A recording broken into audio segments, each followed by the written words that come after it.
So, Orlando, today a different video. I wanted us to talk about an article you put the other days Yeah. about Great Britain and British people being no more than little slaves with Stockholm syndrome. Stockholm syndrome. Yeah. So I think that that was an interesting article, and that's why I insisted on putting out a video about it. Okay. Because there were some harsh words there, but you back it up with data. Mm-hmm. Would you care to elaborate on why you believe that the British people of today are no more than slaves and, with the Stockholm syndrome? Well, the thing is with Stockholm syndrome, if you understand what Stockholm syndrome is, if you don't, ask Google. If you look at the repression the British people have been through by the landowners, by the royalty, throughout history, then you'll understand the article. The only reason that they're still tolerating, I would say, the royal family, the parliamentary system the way it is because they have a mental illness. They have Stockholm syndrome. Because these days, there's no need to, how can I put it? It's not in the days when the landowners didn't like you, so they'll put you in front of a magistrate and deport you to Australia. People can say what they want, people can do what they want. And I think, say what they want to some extent. When you see how many people have been arrested in UK for social media posts. More people in the UK than in Russia. Yeah, it was a joke, wasn't it? They tried to pull some Russian guy. It's like 300 people were pulled in Russia for social media posts, where in UK it's over 3,000. So that's not so much of a land of the free. Mm-hmm. And you know what? In some ways in UK you have more freedoms than the US, but you don't have more freedoms. It's still, to me, a very repressive society, even though it goes around saying it's democracy, etc., etc. It's not. It's a caste system. It's a class system, and it doesn't matter. It doesn't matter how, and I said in the article, it doesn't matter how intelligent you are. It doesn't matter how talented you are. If you're from the wrong class, you're not going to progress. You're not going to get to the top, which is something which is in America in the day, for example, you could. In a lot of countries, you still can. And I think this is where the UK looks down on a lot of other people from a lot of other countries, because in other countries you can go from nothing to something if you're willing to work and take risks. In UK, you'll get to a certain point and they will chop you down. So a working class guy from the UK can never jump from the working class and become something better? No, he won't be accepted. He'll just be a working class person with money. That's it. So you say that in the UK there is not the equality of someone can become the head of state? No, it's not going to happen. And if people says I'm wrong, show me where it's happened. It's the same as now the Prime Minister, Rush, whatever his name is, the Indian guy. No disrespect to him. It's not a racial comment. What I'm going to say, it's like the reason he's there is because he's rich. And he was appointed. He wasn't elected. He's rich and he was appointed. That's it. If he was, how many other, let me say, if they wanted to put an Indian there's how many other Indians and people from ethnic minorities that have worked in UK. And I put in the article, he made a thing about how he never had any working class friends. People bash the Mayor of London. Somebody Khan. I don't know. Some people bash him, but he actually worked. I think he worked on building sites. He actually was a lawyer, etc. You know what? I think he would make a better, if we're talking, I'm not talking politics here, I'm talking like people being qualified. I think he's more qualified to be a politician than Rushdie or whatever his name is. Rishi. Yeah. But he's there because he's rich. That's it. One other thing you mentioned in that article, and again, I think people should go and read it, but there are some people that don't read and prefer video, and that's why we make this video, is that you are part of an ethnic minority. Yeah, but who's going to believe it? Exactly. I mean, people looking at you right now on the screen. I'm a white guy. I'm not an ethnic minority, but I'm an ethnic minority, officially an ethnic minority. Cornish people are an ethnic minority. Okay. And Okay, so this means you have all the privileges of the you minorities? don't get anything. This is the thing. There is no privileges. It's like, and I said in the article, if I went and said and put on an application for a job or something, I'm an ethnic minority, people would laugh at me. They'd most probably think I was taking the mickey out of real ethnic minorities and end up getting the cops call on me for a hate crime or something. So you cannot simply jump the border and claim ethnic minority status and somewhere else because because my people have been ethnically cleansed in the UK. You can't say that because nobody will believe it, right? Okay, yeah, well, okay, so how about why do you believe that the British people have this syndrome? I mean, I'm not from the UK, and was non-UK people having people in a society in 2023 venerating the royals or having royalty as part of their national identity. You know, it's from funny to ridiculous. It is ridiculous. Why do you need royals? Why do people in general, put it this way, how many people spend how many years, again, this is, okay, UK goes around the world bashing dictatorships, etc., right? Mm-hmm. Can't have dictators. So what are the royals? Yes, they don't have much say in politics these days, but they're still there. How many problems have they caused all over the world? How many people are they responsible for the deaths of, the suffering of, etc., and they're still celebrated? Yeah, it's the same. It doesn't make sense. Why do you need royals today? There's no need for them. Well, I understand the historical tradition, and I understand the historical reasons for that. Mm-hmm. But today, what do they offer? They say they bring in tourism, money, etc. It's BS, complete BS. They're still part of the antiquated system, which the British love for some reason. I see no reason in there being a royal family. I put in there as well about, and people have said this to me, why do people from Eton, and this is one thing that happens, why do people that go to school at Eton, go to the universities of Oxford and Cambridge, have so much control over the country? Because it's the establishment.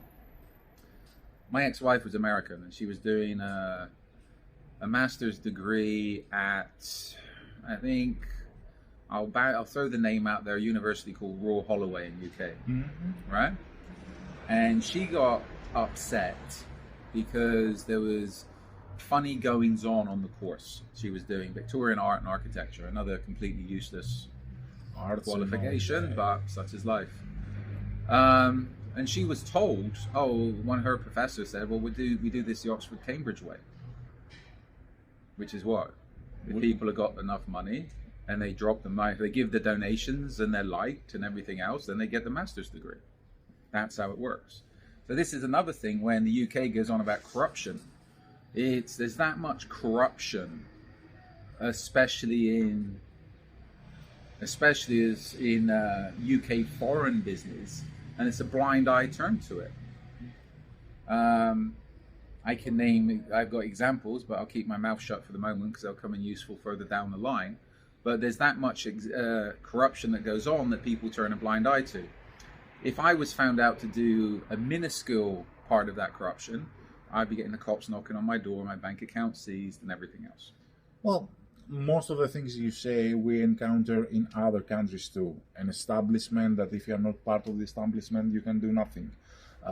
Rich people, paying for their master's degrees, corruption, and all this we have everywhere. Sure. But what's the defining factor that differentiates and creates that fetish to the UK people with the royals? Mate, I don't know. I don't get it. I don't know why anybody wants to have a master. I don't know why somebody wants to celebrate being a slave. Mm-hmm. I understand in business, sometimes you have to work for people, etc. Sometimes people have to be in a superior position for guidance, etc. But why do you need to be subjects? What's proud about being a subject? I don't see any. I don't get it. Well, the only let's say thing that I see is that way, a common guy in the UK can claim that he is part of an empire. No, the empire's gone. Although this empire doesn't exist, and by being part of the empire, he's better than other poor people who are not part of the empire. But the empire is not there anymore. Mate, let's go back to the height of the empire, right? Yes. The height of the empire was what, 1800s or something? Something like that. Okay. Who had a better standard of living? A person from Britain that was living in Britain, or somebody in Greece? Well, our standard of living in Greece during the 1800s was not good. Well, it wasn't good in England. In England, you were a slave. Okay. Well, here we were fighting against the Ottomans. So we were fighting for freedom. We were a poor country. It's the century that we were building our state. Mm-hmm. So yeah, let's say it to most Brits. In UK, they'd been working in factories, working in mills, working in the land, in bad conditions, etc. Whereas at least here, I'd say the standard of living was a lot better as it is today. I would say the standard of living in Greece is a lot better than it is in UK. Okay. You say you're a poor country, yes, you've had economical issues, etc. But people here, yes, you've got the sun, yes, people still, to some extent, live their own lives. As long as you're a good person, you're not doing anything stupid. Enjoy a certain quality of life. You can enjoy a quality of life. UK doesn't have that quality of life, and I'm sure they didn't have it 200 years ago, 300 years ago. The other thing I'll throw at you now, imagine how much, and this is what people seem to miss, a big thing people seem to miss. Greece has never made as much money as the British Empire made. Yeah. If it did, if most countries made that money, those countries themselves would be, they'd be on the same par as Dubai. Same par, well, UAE when it was at its, it would be the same par with the amount of money that come in. It would be glitz, glam, the people would be taken care of, the people would be looked after. Because of the colonies and all the money that came in from the colonies? Yeah. Where did it go? UK was a rich country. Where did the money go? To the royals. Yeah, and that's it. It went to the royals.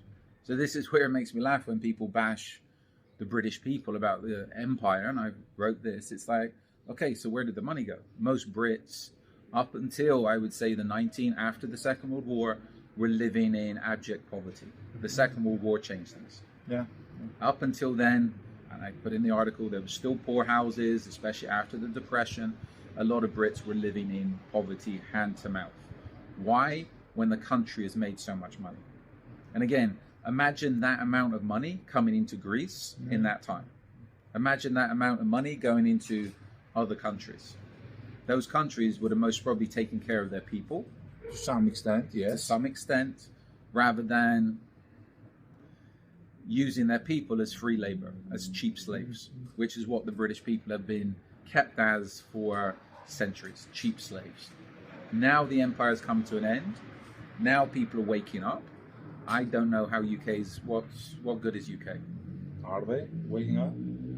I mean, I say people around the world's waking up. Okay. UK is still stuck in La La Land. Yeah, because the things I see in UK politics, who is leading Scotland, who is leading England, who is leading, to me it's weird. It is weird. I think UK has gone, maybe it's just too much inbreeding above in the ruling classes or something, but their brains have gone. It's not progressive. It's not a progressive country. They try to be progressive by being woke, but I think the rest of the world, and the rest of the world is not the US and Western Europe. The rest of the world is looking at the UK and laughing. And again, the rest of the world, a lot of which was repressed by the UK, is looking at the UK saying, waiting for them to trip and fall. Because a lot of countries, there's a lot of dislike towards the UK, and a lot of people aren't going to forget that anytime soon. Okay, and one last question regarding this article. Any message you want to send to people who say that they are foreigners nowadays? There's very few out there. Okay. Very few out there. If it is, it's as I said in the article, I think my generation, if they was lucky, was last to see what could be classed as Cornish culture. The mines have come to an end. The fishing's all but died out. It's a small today. You know, I mean, I've not been back in a long time, and when I was there, I didn't recognize the place. There's been too much influx and we call it the English foreigners. There's too much influx of outside money. In some ways, it's good for the economy, etc. It's pumped big money into the economy, because when I left at 16, places where I'm from, like Falmouth, was virtually closed. The docks are closed, whatever. So apparently, people have told me I wouldn't recognize the place because there's a university there now. There's money all the year round. When I left, it was a depressing hole, to put it politely. But again, they needed the money, they needed the investment, they've got it. But again, I think that money's killed off the culture, what culture there was. Okay. So, that's all. What do you think, looking at UK from the outside? You said a bit. What do you think? Well, I think, I have been studying aspects of the UK and Great Britain and their history, because you cannot study world history without studying the United Kingdom, Great Britain, on all this stuff, and colonialism. So in my mind, colonialism, it was not always black or white. I understand that through this process, culture arrived to places where people didn't even know how to read and write. I understand that some places have been formulated and have gained something because Great Britain arrived there. But besides that, it was a big robbery. It was a big robbery, and you're saying, everybody uses the excuse, culture arrived, the British brought this, the British brought that. Yes, the colonies did bring something, but also, wouldn't those countries have found out eventually how to read and write, how to develop, etc.? Well, and this is what a lot of people forget. They reckon the richest man of all time was from where? Richest man? From Babylon? I don't know. He's an African. Okay. I forget his name. He was Saharan Africa, and they reckon was worth millions. Okay. Rich. So even if we're just talking about Africa, wouldn't, if the UK had done everything possible for Africa and the colonies in Africa, wouldn't those countries have been a lot more developed than they are today? In a better position than they are, yeah, that's for sure. Because the infrastructure would have been, yes, put in place, and people would have been properly educated. The infrastructure was put in place for the British, for the British to rob the place. Also, you look at a lot of the countries that the Empire created, and they caused major issues from the Middle East. They took away the Kurdish lands. Kurdistan doesn't exist. It was split up by, I forget the agreement. The Brits split up the Middle East to suit them. Even if we're talking Africa, we're talking Nigeria. The country of Nigeria has issues because it was divided up by the British. Well, that has, to be honest, that has been a common situation. Whenever the Brits left, there would be either a civil war or a big nasty situation. India and Pakistan, one of the reasons that they are at war, even besides the religious factor, is because Britons were there and stirred up, divided, etc. Exactly. There's a saying: if an Englishman sleeps, you can tell if the couple's arguing in the morning, an Englishman's been in the house. Okay. Why? Because they go in and stir things up and then they leave. Okay. But again, it's people say about what the Empire did. It brought good. It done this. It done that. My way of thinking, and I think the big question that needs to be answered, is where did all the money go? Because everybody said, it went on wars, it went here, it went there. That's still a hell of a lot of money. So where did the money go? And you hear people these days talking about people want repatriations for slavery, etc. People want to be sent back to Africa, which to me is not a bad thing, because I like Africa. We was talking about it earlier. There's quite a few countries in Africa I'd sooner live than UK, most of Africa. So again, the repatriations, okay, what about the British people? Don't they deserve something for building the empire, which they never got paid for? The empire was built on virtual slavery. Where did the military get most of its manpower from? Well, usually people were sent to the military, given a choice. You join the army or you go to jail. So you go join the Navy, you go to jail. That's your choices. So a lot of the, and I mentioned in the article about press ganging, etc. How did the British colonize Australia? By sending convicts there to get rid of them. And it's like, okay, where do they find the convicts? Well, you commit a petty crime, even the smallest crime, you're stuck on a ship and off you go to Australia. It doesn't matter about your family, doesn't matter about anything else. You're gone. Yeah, well, if you want to follow the money and ask where has all the money gone, after all, the British royals, they're not just British. They were part of the royal families of Europe. Yes. They were interconnected with the German royals. Oh, they're German. Yeah, exactly. Well, it's always. I don't want to. They're not British. They're the king now is half Greek. Yeah, well, whatever. Yeah, It's true. It's half Greek. The royals interbred amongst royals. If you look at, and this is what I say, I think why the British are so afraid of the Russians. I think, and this is what makes me laugh, especially with the Russia-phobia going on. I've dealt with a lot of Russians. Russians to me are cool people, very nice people.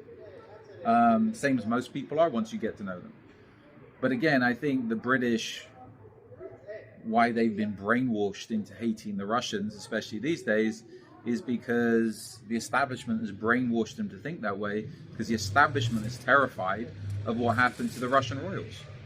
Who, if you look at a lot of the Russian royals, have striking resemblances of British royals. Because they're part of one bigger, wider family. One big royal family. Yeah. And the royals used to interbreed. So I would say one of the reasons is for the Russia-phobia is the British are terrified. The British establishment is terrified of what the Russians done to their royals. Now, I've said to people, again, if you want to talk about politics, that was the catalyst for Russia starting again. Yes, they dealt with communism, they dealt with hard times, but that was the catalyst. In the Balkans, I've heard people say about all the wars and trouble in the Balkans. You know what? That was the catalyst for them getting started. If you look within UK, how many hundreds of years ago now, there's been how many rebellions, how many wars, how many civil wars, wars with the Welsh, wars with the Scots, wars, internal civil wars. There was 3 or 4 Cornish uprisings as far as I know, as far as I can remember. So again, there's been a lot of strife within UK itself to get to the point it's at now. If you look at, let's use the Balkans as an example, or even the newly formed countries in the Middle East, and Iraq is, we can call Iraq a newish country because it was completely destroyed and they're starting all over again. Once these countries get stabilized, and you see it in the Balkans now, once they get stabilized, they're going to be doing far better than UK. Yeah, most probably. And again, a lot of the instability has been caused by the UK, but that's another topic altogether. UK and chums. Well, sometimes UK, sometimes the Germans, depending on who wanted what. Because the Balkans, as you mentioned, if it wasn't for the Germans and their money. How much did the Germans owe in reputation? Did they ever pay for the Second World War? They never paid for the Second World War money, because they said they would pay when they were reunited. They are reunited and they never paid. And they never paid more than 65% of the reparations for the First World War. In the meantime, they want to tax you guys, right? Yeah, because we are bad guys and we don't pay our they don't pay the taxes, but they don't pay for destroying other countries. And if we want to talk about corruption, look at Siemens. I don't want to go there, but it's another topic for another video. But this is it. It's at the point where I think we're at a point where the world is changing very, very quickly.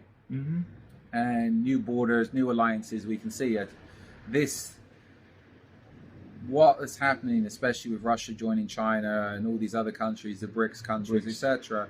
This has been happening for a long time. The Biden administration pushed people over the edge. And I think Trump said the US should have been there with Russia and China saying, yes, this is going to be the way forward. And if Trump was in power, I'm sure the US would have been there saying this is the way forward. And I'm sure When the Biden administration's gone, the US will be there saying this is the way forward. What do I see for the future of UK? I don't see any relevance for the UK. No relevance. What good is the UK? Tell me now what you can get from the UK that you cannot get anywhere else. Do they produce anything? Not that I know. Naval shipyards or something like that? I think they built their aircraft carrier. I think they got one, doesn't work. It's always breaking down. So what does the UK produce? Nothing. I don't think it produces anything. If it produces anything, I'm sure we can find cheaper in China, India, or anywhere else because it's going to be too expensive. I was going to say British football, but not many Brits play on British teams. I don't follow football, so... Yeah, it's only spectacle, yeah. So what do they produce? They don't produce anything. What resources do they have? Nothing. It's a small island. If you're looking for... People say, well, they got talent, etc. Okay, we can find even more talented and motivated people if we're looking to outsource jobs in India, Bangladesh, Vietnam, etc. Africa. There's a lot more talented and motivated people. If I was going to set up a branch to outsource, I wouldn't be looking at UK because I know what Brits are like. They're lazy. And I say that as a Brit. Most Brits are lazy.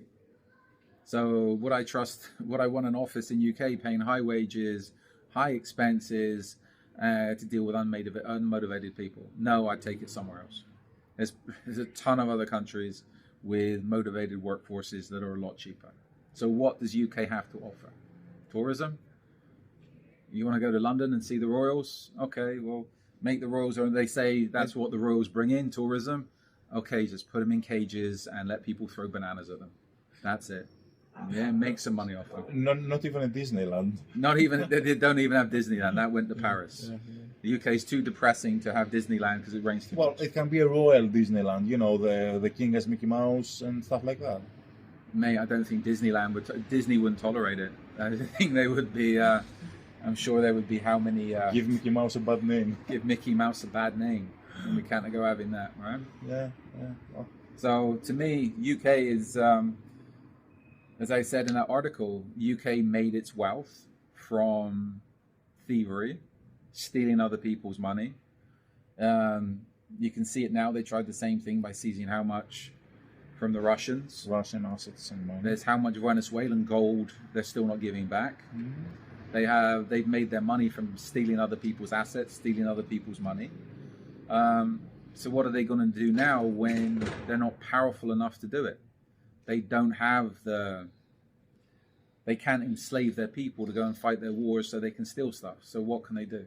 How's the UK going to continue to be the UK without the military's gone? Nobody's going to tolerate their BS anymore. So what are they going to do? Sell mugs and t-shirts of the royal family. And that's it. And that's it. But they'll have to get the mugs and t-shirts made in China because it's too expensive to make them in UK. Well, China is going to be too expensive for Brits. I don't know if the Chinks would do it. They most probably would do it, but they'd be charging them too much, right? Yeah, but would they be able to import it because of Brexit? That's the other thing. It's a mess. Yes. And even Brexit, if we want to go there, I understand why people wanted Brexit. But at the same time, I think that the people who ran Brexit were the people against Brexit. So you had let's say, people who like this having to run the opposite. It doesn't work. This is where Brexit is a classic example of everything we've been talking about. UK is a democracy. BS, it's not a democracy. You think you live in a democracy. Okay, the people voted, and I think this is where the surprise was. The government and all their surveys didn't expect the people to vote for Brexit. Yeah. And because the people voted for Brexit, because people were allowed to have their say for once they had their say, they upset the establishment, and the establishment couldn't get out of not doing Brexit. So what did they do? They screwed it up completely. And this is where even down to a lot of the statutes with, again, to do with free movement, to do with this, to do with that. So, sorry to interrupt you. Do you believe that they screwed up on purpose to penalize the British people for choosing Brexit? Yes. So it's not Brexit's fault. It's a mess. How can you say, if you look at Brexit, it's like, what deals did you think okay, this is the British being British, the British, the part, but you mean they're going to put the rule down to Europe, they're not going to take any BS from Europe, etc. I think Europe's asking how much money from the Brits. The Brits have to do this, you can't move, you can't do this, you can't do that. Somebody was saying to me here that after Brexit, one of the embassies here, I think it was again the Germans. Somebody sent me an email saying they were told the German embassy in Athens was told to treat the British as they would like any Afghanis. Well, yeah, that was it. Treat them like you're nothing, you're rubbish. Well, you can say that this is the Germans because that's how they always operate. But this is where it's like you would think that the Brits went in to lay things down to Europe. This is Brexit. This is what we want. It's going to be good for everybody. You know what? The Brits screwed it up completely. The Brits now are like I'm not going to say gypsies because I like gypsies. I got gypsy neighbours in a few places. They're brilliant people. So I'm not going to say the Brits are now the gypsies of Europe, but I don't want to say the dregs of Europe because they're not really the dregs yet. Maybe in 10 or 20 years they'll be the dregs of Europe. But what the Brits at the moment are just like the outcasts. The outcast of Europe. Nobody wants them. They want the money. But I think, and again, it's not the British people. I think most governments and most other places look at the state of UK and look at the stupidity that's gone on. It's like, why do you tolerate it? What's gone on with UK? And why? And now you think of it, it's not only, the way I see it, it's not only to punish the British people, but to make an example of them so no other people will think about leaving the EU. Yeah, possibly. They screwed it up so bad as an example. The EU made an example out of UK because all the people with money, they're always okay. But the average Brit that wanted to go and do anything, there's no freedom of movement anymore. Mm-hmm. People are saying the British passport now is irrelevant. Is irrelevant in Europe. You might as well have any other passport. So they screwed it up as an example to other people in the EU of why not to leave. But yes, it was, I think without doubt, it was intentionally screwed up. Yeah. Why? Because the upper classes, the ruling classes, didn't like the decision that people made. And you know what? I doubt if they'll ever give the people, until there's major change in the UK, I doubt if they'll ever give the people that much influence on any major decisions again. Mm-hmm. Yeah, there's not. Well, at least there has been a referendum in the UK, and even this way they abided by the referendum. Here in Greece, we had a referendum in 2015, and we said no, and then they said, okay, we heard you, but we implement yes. What was that about? 2015. Well, what was that about? That's a nice story. That was a referendum about if we are going to accept more economic measures and more... Yeah, but that's the Germans saying you're going to do as you're told, right? Well, the funny thing is that it was so badly written, so nobody could really understand what it was about. Mm. But Mrs. Merkel, CNN, and everybody out there in the West, they were saying that if you vote no, no means no to the European Union and no to Euro. And if you do this, you will be like Bosnia. You will be like with this. I like Bosnia. Bosnia is a cool country. Yeah, well, Merkel was saying it like we were going to end up like Bosnia during the war, during the Yugoslavian war. It was an open threat in my book. But anyway, the thing is that everybody was pointing finger at us. Everybody was saying that if you say no, no means no to Europe. And we voted no. And, you know, then somebody decided that, okay, guys, you voted no, but we will implement yes. That's Europe. Yeah. That's the same. You can say the same thing about the thing in UK. Yeah. But again, they've screwed up. That's a good thing of saying, yeah, they screwed up that bad to say to other people, you're just going to end up the outcasts of Europe. Yeah. You'll be like them, don't you? You'll be like the British. You don't want to be like the British. Yeah. All they can do is sell mugs with royal clowns on them. That's all they're good for.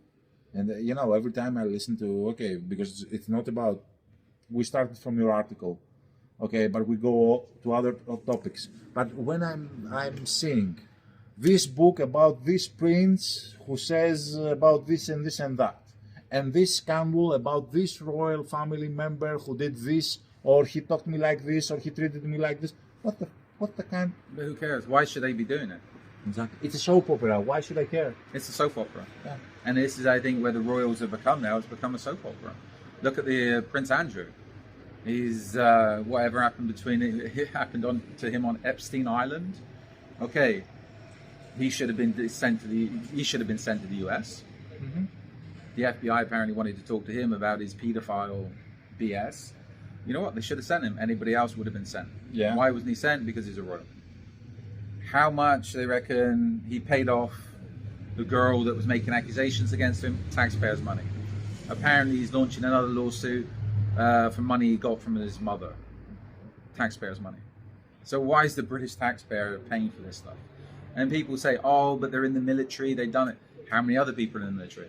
Mm-hmm. How many other people have served in the British military? You have been in the military. If you do something like that, you will be locked. Nobody cares. Yeah. And again, it's like, who was it, the ginger one? Harry. It was in the military, done this. So did how many other people? And there's how many, as they say, how many homeless servicemen, etc. Nobody cares. But they care what that ginger, how can I put it politely? I can't put it politely. They care what he says, what he does, etc. It's a soap opera. Yeah. He wants attention. It's spoiled children wanting attention. Now that we talk about it, I even see people who are not British, who are outside from the UK, paying attention to the royal family. They are, slowly. I see the British royal family turning into a big, huge Netflix series. That's the best thing that they can do, and then pay taxes. I see people paying attention. Okay, when the Queen died, the Queen died. Okay, another human being has died. That's it. Yeah. And I saw people here in Greece paying attention to the television for hours. Everywhere. Because people were. I think it's the same. People think it's the same Disney princess stuff, right?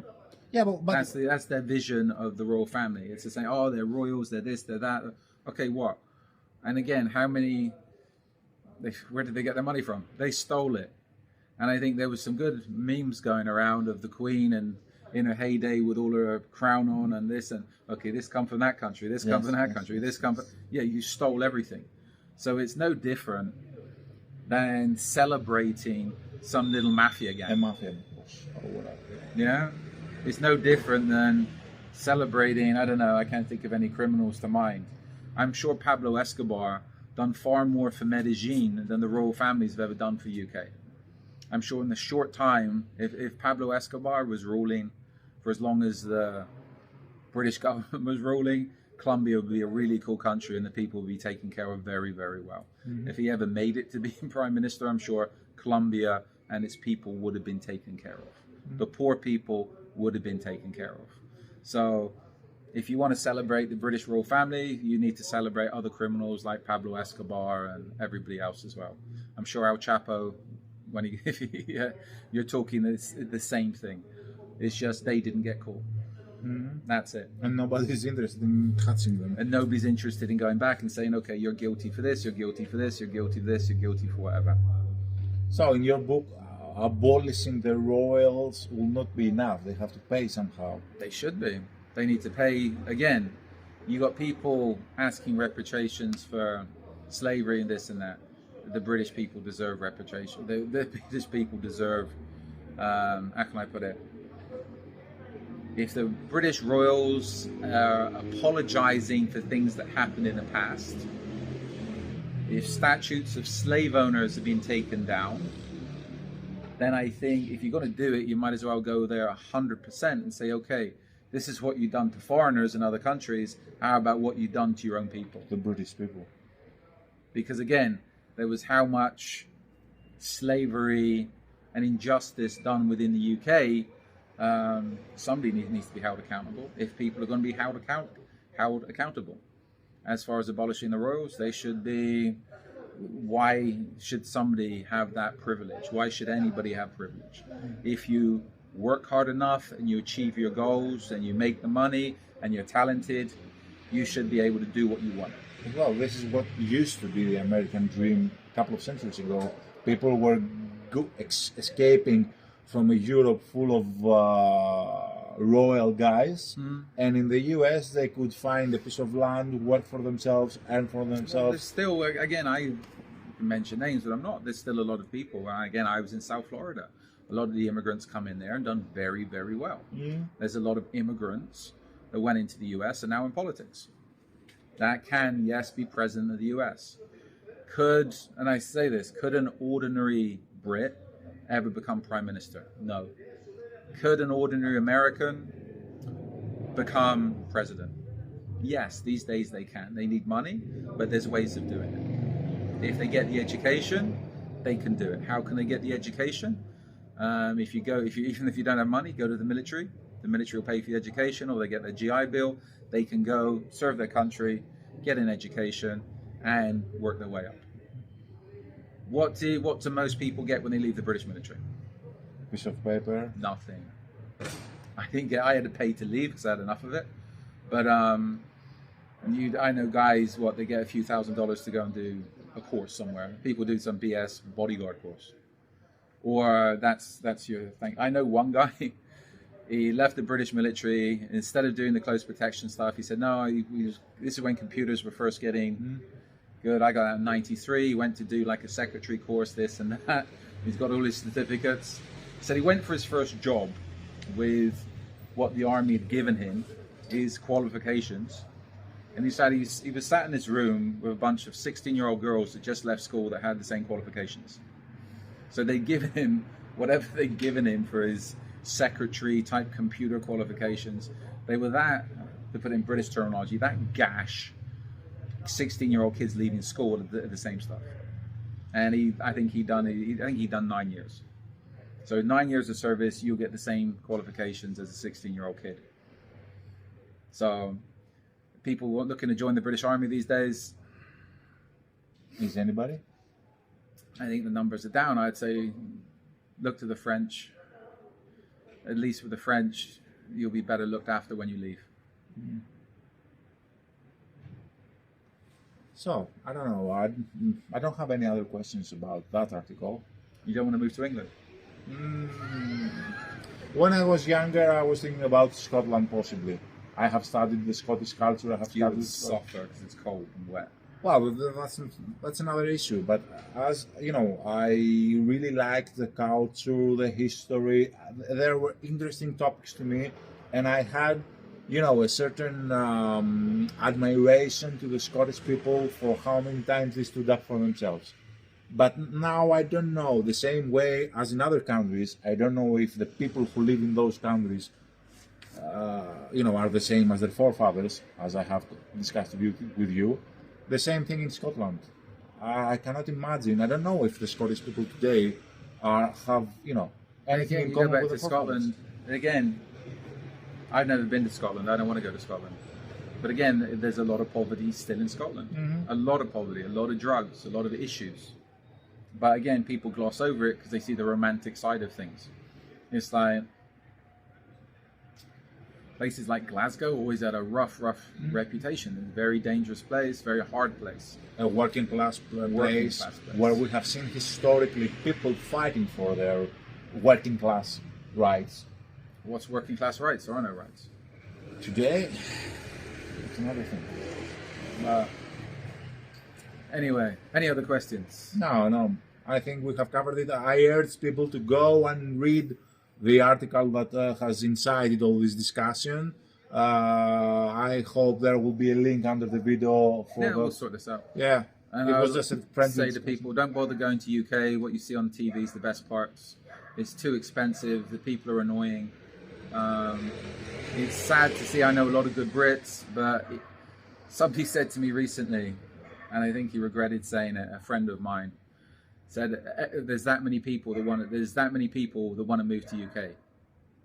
The only people that want to go to UK are crossing the channel in rubber boats. They're illegal immigrants.